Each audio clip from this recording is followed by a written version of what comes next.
안녕하세요. 오늘도 서연살롱을 찾아주셔서 감사합니다. 인천에 사는 30대 여성이에요. 어릴 때 제 꿈은 평범한 가정주부가 되는 거였어요. 고작 가정주부가 무슨 꿈이냐고 비웃을지 모르겠지만 사람마다 각자의 사정이라는 게 있는 거잖아요. 저희 친정부모님은 그리 행복한 결혼 생활을 하지 못하셨어요. 물론 사람들 눈에는 두 분 모두 직업이며 재력까지 빠지지 않는 세상 부러울 거 없는 부부로 보였겠지만요. 하지만 실상은 달랐어요. 두 분은 허울만 좋은 부부였을 뿐 눈만 마주쳐도 으르렁대는 원수지간이나 다름없었거든요. 온 가족이 둘러앉아 단란한 식사를 한 적도 없고 집안 행사 때나 가족인 양 한 차를 타고 움직이는 정도였죠. 대기업에 다니던 아빠는 출장길에 엄마 선물은 안 사와도 비서 선물은 꼭 챙기는 사람이었어요.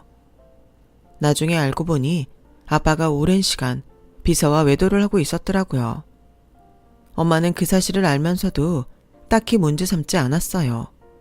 엄마한테는 그저 아빠의 집안 배경만 필요했을 뿐이었거든요. 저희 친가는 증조할아버지 때부터 친할아버지, 외삼촌, 사돈의 팔촌까지 교육계에 몸담고 있는 분들이 많아요. 소위 말하는 교육자 집안이죠. 저희 친할아버지만 해도 대학 총장을 역임하셨고 외삼촌과 고모는 대학에서 전임교수로 재직 중이세요. 외삼촌은 저희 엄마가 강의 나가는 대학 학과장이기도 하고요. 그렇다 보니 엄마는 자신의 출세를 위해 아빠와 쇼윈도 부부로 사는 걸 마다하지 않으신 거예요. 사람들은 흔히들 가방끈이 길면 평소 생활도 고상할 거라고 생각하잖아요. 그런데 실제 그 사람들의 생활을 가까이에서 들여다보면 정말 토 나올 정도로 막장이에요. 소위 엘리트라 불리는 저희 친가 식구들이나 저희 엄마랑 아빠만 봐도 그렇거든요. 연구비 뒤로 빼서 쓰는 건 일상이고 제자들 노동력까지 착취해 자기 통장을 불리는 건 다반사죠. 거기다 지저분한 사생활에 저열한 행동들, 이루 다 말 못할 정도예요. 거기다 입은 또 얼마나 거른지 조폭 영화에서 나오는 욕은 욕도 아니라니까요. 저희 부모님이 싸울 때 서로 욕하는 걸 보면 어쩜 그리 살벌하고 천박한 욕들을 찰지게 하시는지 자식인 제가 얼굴이 다 화끈거릴 정도죠. 그래놓곤 밖에서는 세상 고상한 척은 다 하세요. 배우 뺨치는 부모님의 연기를 보고 자란 저와 여동생은 그 모습에 질려 일찌감치 결혼에 대한 환상을 버렸어요. 서로 못 잡아먹어 안달인 채로 사느니 차라리 결혼 따위 안 하는 게 낫겠다 싶었거든요. 그런데 그런 제 결심이 바뀌게 된 계기가 생긴 거예요. 고등학교 1학년 때던가 친구네 집에 시험 공부를 하러 갔는데 거기서 친구 부모님을 보고는 그동안 제가 가졌던 결혼에 대한 부정적인 생각이 확 바뀌었거든요. 우리 집과는 다르게 친구 부모님은 서로 너무도 다정해 보였거든요. 여보, 애들 공부하게 우리는 나가서 공원 데이트나 할까? 내가 당신 좋아하는 떡볶이 사줄게.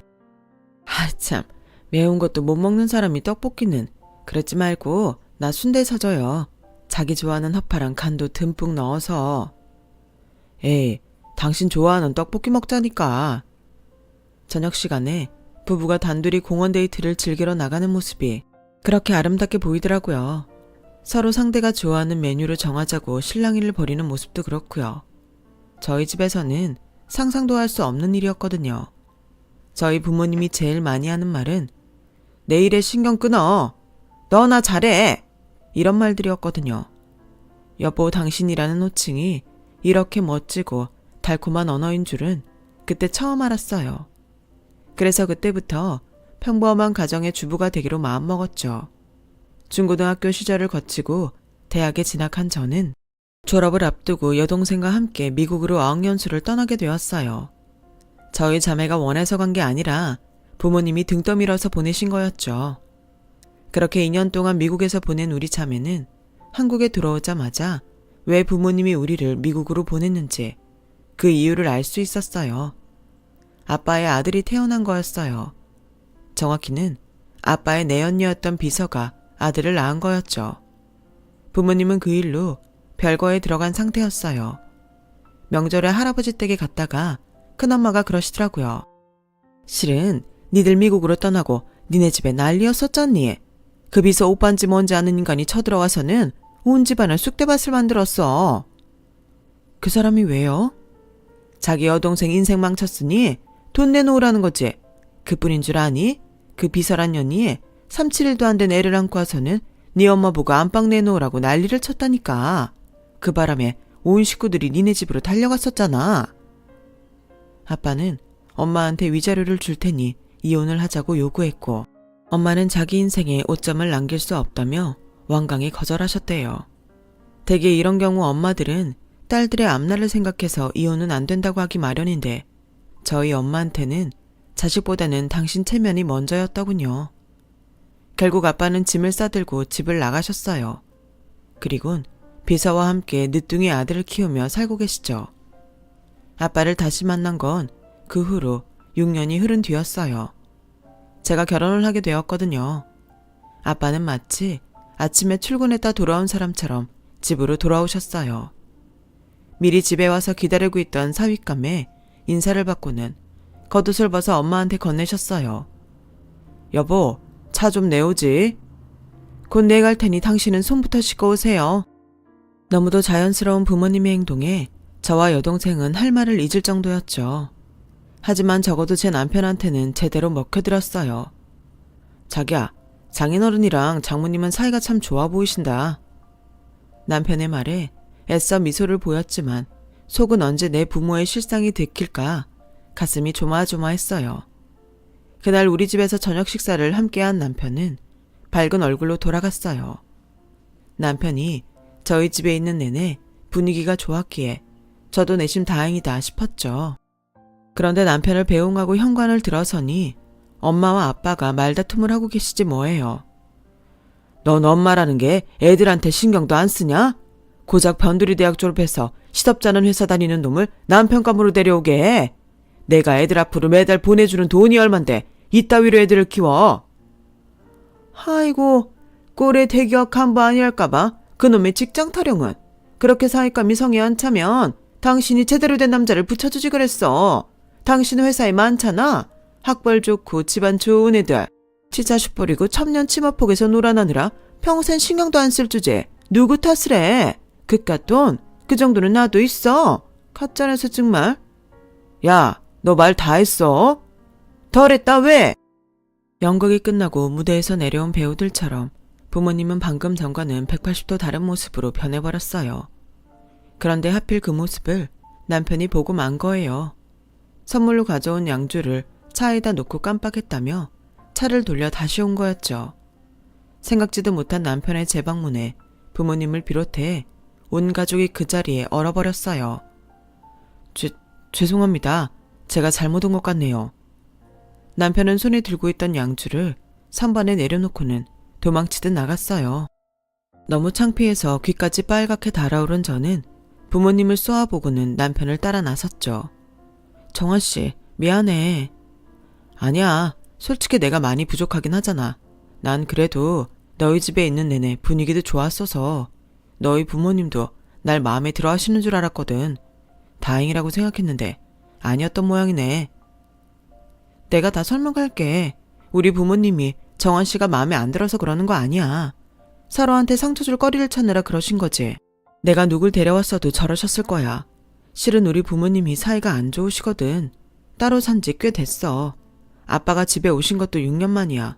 어차피 나한테는 신경도 안 쓰는 분들인걸. 감추고 싶던 내 치부를 결국 내 입으로 털어놓게 되었어요. 아빠한테 내 언녀가 있다는 사실과 그 여자와의 사이에 늦둥이 아들까지 있다는 것까지 모두 말해버렸어요. 난 돈 많은 남자, 좋은 직장 다니는 남자, 집안 좋은 남자 다 필요 없어. 그딴 게 무슨 소용이야. 우리 부모님을 봐. 뭐 하나 모자란 거 없는 분들이지만 저러고 살잖아. 난 엄마 아빠처럼 살기 싫어. 그냥 평범한 가정 꾸리면서 하루하루 사는 재미 느껴가며 살고 싶어. 정환 씨랑 그렇게 살고 싶다고. 겉으로 보이는 화려한 삶 뒤에 찢기고 멍든 상처가 수없이 많이 나 있는 제게 남편은 누구보다 따뜻하고 편안한 사람이었어요. 비록 저보다 학벌도 낮고 월급도 적었지만 함께 있을 때 마음이 편안한 이 사람을 놓치기 싫었어요. 나는 적어도 내 아이만큼은 나처럼 불우한 가정에서 자라지 않게 하고 싶어. 제 얘기를 묵묵히 들어준 남편은 결심이 섰는지 고개를 끄덕였어요. 그래, 결혼하자. 내가 장인장모란 살 것도 아닌데 무슨 걱정이야. 내가 너희 아버님처럼 대단한 사람은 아니지만 너 하나만큼은 외롭지 않게 해줄게. 그건 약속해. 비록 결혼을 앞두고 한 차례 위기가 있었지만 우리는 결혼을 하기로 했어요. 물론 저희 부모님은 끝까지 반대를 하셨지만요.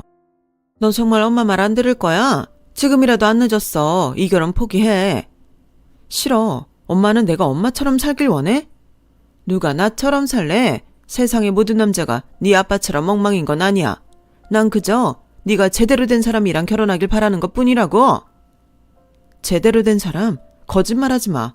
엄마가 원하는 사익감은 그저 학벌 좋고 집안 좋은, 한마디로 남들 앞에 내세우기 좋은 사람일 뿐이잖아.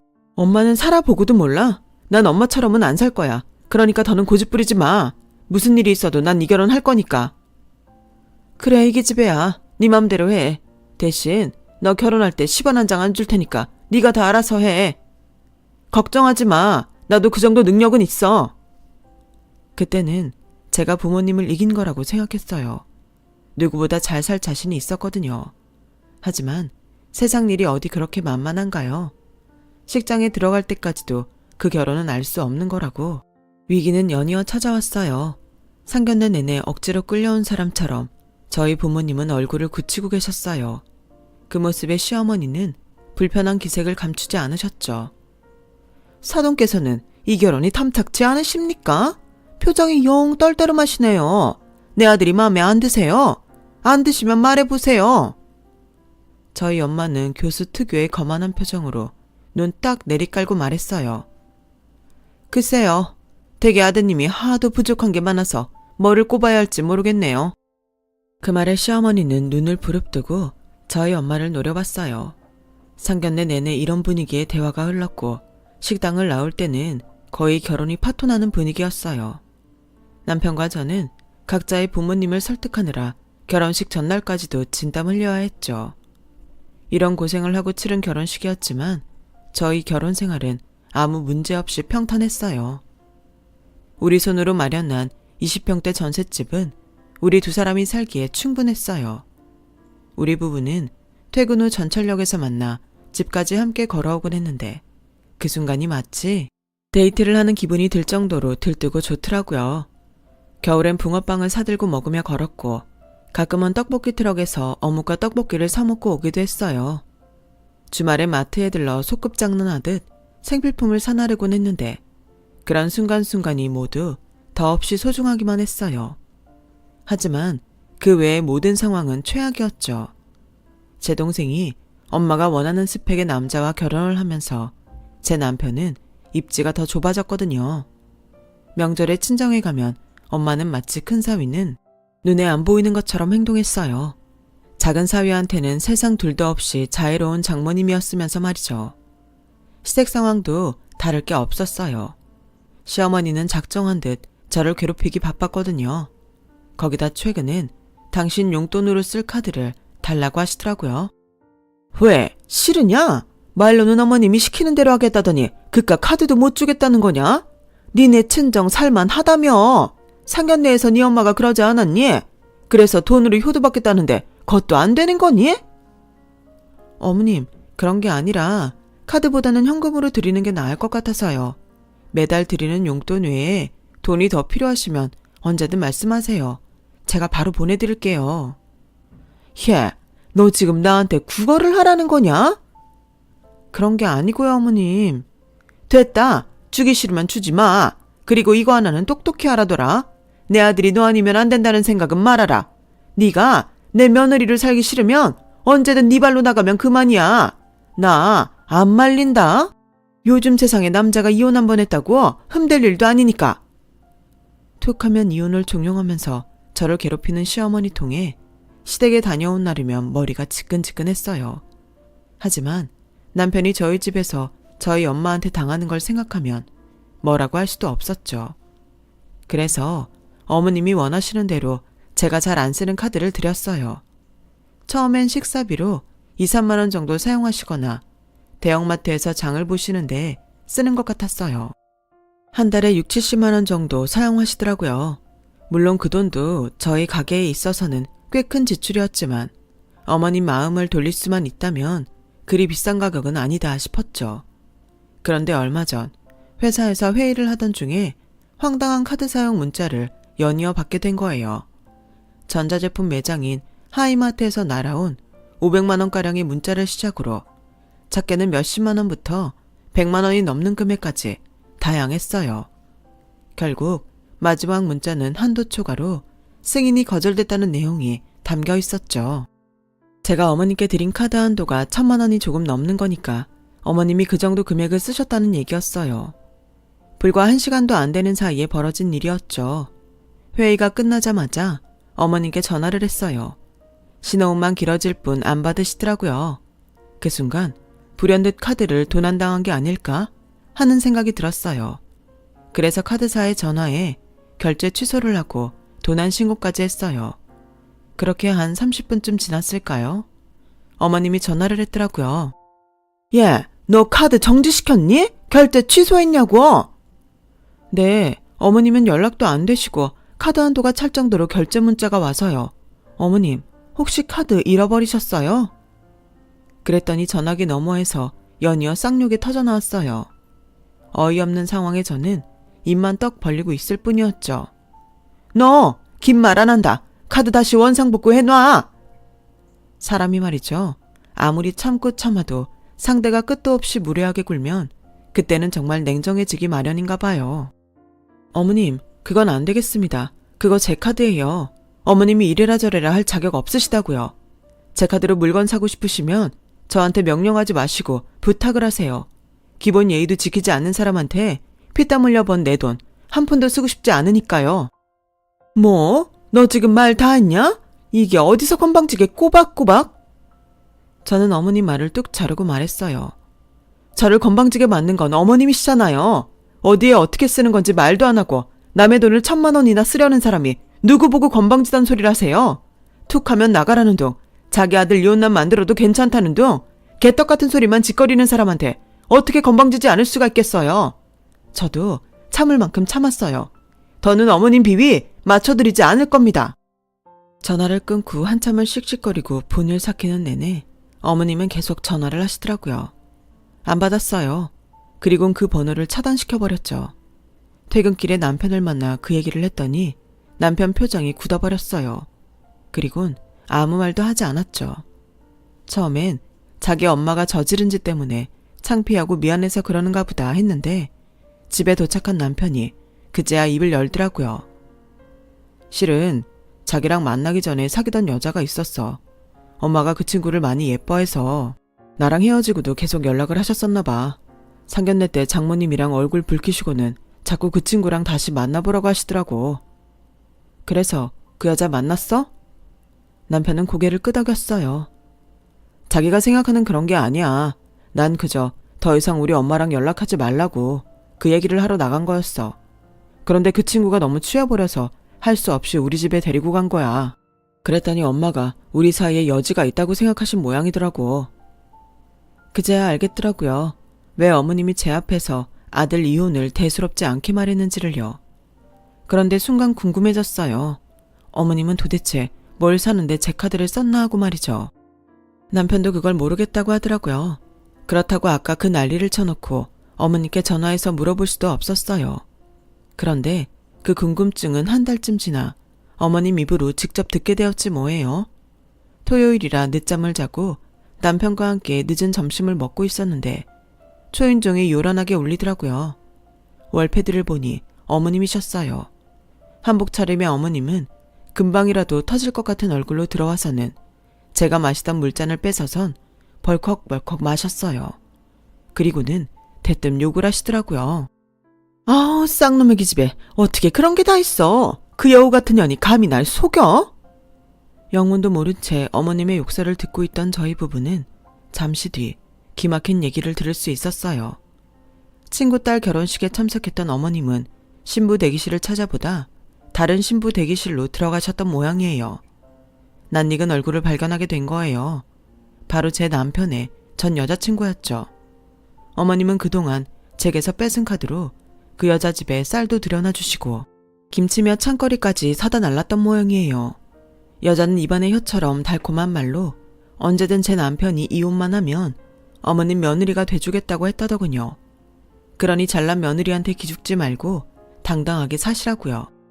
그 말이 고맙기만 했던 어머님은 그 여자가 새로 이사하는 집에서 쓸 가전제품을 바꿔주기로 했고 여자는 자기가 알아서 고를 테니 카드를 달라고 했던 모양이에요. 어머님은 그 여자가 기껏해야 청소기나 전자레인지 정도 살 줄 알고 카드를 넘겼다더군요. 그년이 대리점에서 카드 결제 취소됐다고 연락이 왔다지 뭐니? 울고불고 난리를 치길래 득달같이 너한테 전화를 해 따진 거잖니? 누가 알았겠니? 고년이 그 카드로 지 혼수를 샀을 줄이야. 그래놓곤 나한텐 딱 잡아떼지 뭐냐? 얼마 긁지도 않았다고. 그런데 고년이 글쎄 오늘 보니까 결혼식장에 떡하니 앉아있는 거야. 웨딩드레스를 입고서. 아우 생각할수록 분통 터지네. 당신의 며느리로 살겠다며 돈이며 마음까지 가져간 여자한테 어머님은 된통 당하신 거였어요. 간도 크게 남의 카드로 혼수까지 챙겨가려고 했던 여자의 행각에 남편도 저도 혀를 내두를 정도였죠. 한참 분노를 담아 남편의 전 여친 얘기를 쏟아내던 어머님은 그제야 자기 입으로 자기 죄를 실토했다는 걸 깨달았는지 제 눈치를 슬슬 보더군요. 솔직히 화도 안 났어요. 기대를 안 하니까 실망도 안 됐거든요. 하지만 남편은 달랐어요. 자기 엄마가 며느리 카드까지 뺏어다가 다른 여자 혼수까지 해줄 뻔했다는 사실이 너무나도 참혹했던 모양이에요. 눈에 핏줄까지 설 정도로 남편의 얼굴은 붉게 타올랐어요. 제 눈치만 살피느라 아직 아들의 이런 모습을 눈치채지 못한 시어머니는 쉰소리를 늘어놓았어요. 따지고 보면 이게 다 니네 부모 탓이다. 내 새끼한테 함부로 하는데 나라고 화 안 나겠니? 그러니까 나한테 뭐라고 할 생각 말아라. 나도 피해자야. 순간 남편이 버럭 소리쳤어요. 누가 누구 앞에서 피해자란 소리를 해요? 엄마가 지금 무슨 짓을 했는지 알기나 해요? 엄마는 지금 이 사람 가슴에 대못을 박은 거라고요. 엄마가 뭔데 내 아내 가슴에 못을 박아요? 엄마가 뭔데 이 사람을 아프게 하냐고요. 엄마가 무슨 권리로? 이혼이요? 누구 맘대로? 난 이 사람이 아니면 결혼 같은 건 할 생각도 없었어요. 근데 이 사람 카드 들고 나가서 그딴 년 혼수까지 해줬다고요. 그래놓고 그걸 자랑이라고 여기 와서 떠들어요. 엄마, 제정신이에요? 아니면 나 죽는 걸 보고 싶어서 이러는 거예요? 그동안 매번 참아왔는데 나도 이 사람도 더는 안 되겠어요. 더는 힘들어서 우리도 자식 노릇 못하겠다고요. 그러니까 이제부터 우리 남남으로 살아요. 서로 안 보고 살면 기대하는 것도 없고 상처 줄 일도 없을 테니까요. 아들, 그게 무슨 소리냐? 내가 누구 때문에 이랬는데? 그게 나 때문이라고요? 웃기지 마세요. 그건 엄마 욕심일 뿐이에요. 며느리한테 군림하고 싶고 용돈도 받아 챙기고 싶으면서 고개는 숙이기 싫어서 그러는 거잖아요. 내 말이 틀려요. 자식 때문이라는 핑계 그만 대시고 더는 우리 사는데 끼어들지 마세요. 미안하다는 말도 하지 마시고 평생 사과도 하지 마세요. 마음에도 없는 말에 혹해서 엄마 용서할 생각 없으니까. 아셨어요? 남편은 어머님을 거칠게 내쫓았어요.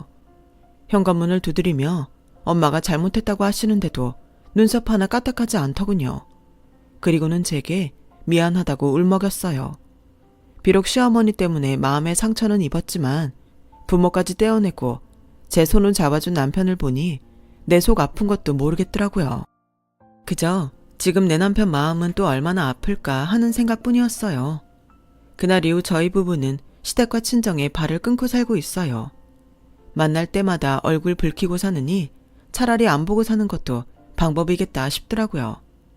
참, 시어머니는 제 남편의 전 여친 결혼식장에서 난동을 부린 탓에 그 여자로부터 소송을 당했다고 하더라고요. 어머님도 질세라 맞소송을 했다는데 글쎄요. 두 여자가 어떤 판결을 받게 될지는 잘 모르겠지만 이런 말이 떠오르네요. 끼리끼리 논다는 말이요. 현재 저는 임신 3개월 차로 행복한 임산부로 살고 있어요. 남편은 충직한 신하처럼 제가 먹고 싶다는 음식을 사다 나르느라 바쁘답니다. 행복이 뭐 있나요? 사랑하는 사람과 소소한 즐거움을 느끼며 사는 게 행복이죠.